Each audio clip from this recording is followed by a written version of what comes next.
Remember when Nintendo and the Pokémon Company marched into court looking like the absolute final bosses of the legal world, determined to completely obliterate Palworld from existence?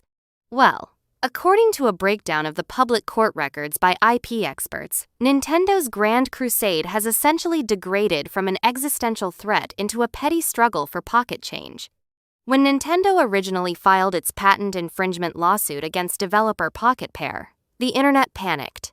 We all assumed Nintendo's lawyers were about to hit the delete button on the multi-million copy-selling survival game over mechanics like throwing spheres to catch monsters. But instead of folding under the pressure of gaming's most lawsuit-happy corporation, Pocket Pair did something brilliant.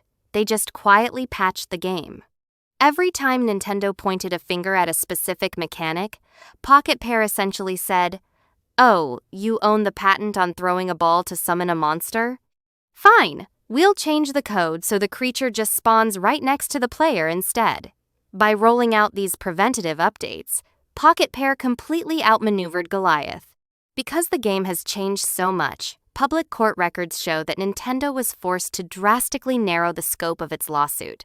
The case is now officially limited only to older, outdated versions of Palworld. This means that Nintendo has a grand total of a 0% chance of stopping the current version of the game, let alone the highly anticipated Palworld latest full launch dropping on July 10. There will be no catastrophic injunction, no global sales ban. Pocket Pair won. So, what is left for Nintendo to actually fight over?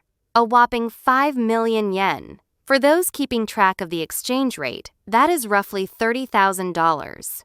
Let that sink in for a second. Nintendo, a company currently sitting on an 11 billion cash hoard, has spent nearly 2 years paying an army of high-priced corporate lawyers to fight a brutal, multi-year legal war, all for a potential maximum payout of 30 grand. IP experts are literally calling this chump change and a rounding error compared to what Nintendo has actually spent on court fees. To make things even more embarrassing, Nintendo can only seek damages for a tiny window of sales that happened exclusively within Japan, because a Japanese patent carries zero weight on global revenue. To add absolute insult to injury, this legal embarrassment comes right on the heels of Nintendo's latest financial report, which casually revealed a staggering 40 million loss due to patent litigation expenses elsewhere. Apparently, while they were busy trying to shake down an indie studio over throwing virtual balls, they were getting absolutely bodied behind the scenes by actual patent trolls. The Tokyo District Court has scheduled a formal presentation of evidence for October 1st, and the court will express its official opinion on November 9th. But honestly, the war is already over. Nintendo's terrifying legal team went into the courtroom expecting a multi-million-dollar victory and a total shutdown, and instead, they are walking away with a measly amount that won't even cover their lawyer's coffee budget. What do you guys think? Is this the most embarrassing backfire in gaming history, or do you think Nintendo is just happy they forced Pocket Pair to change a few lines of code?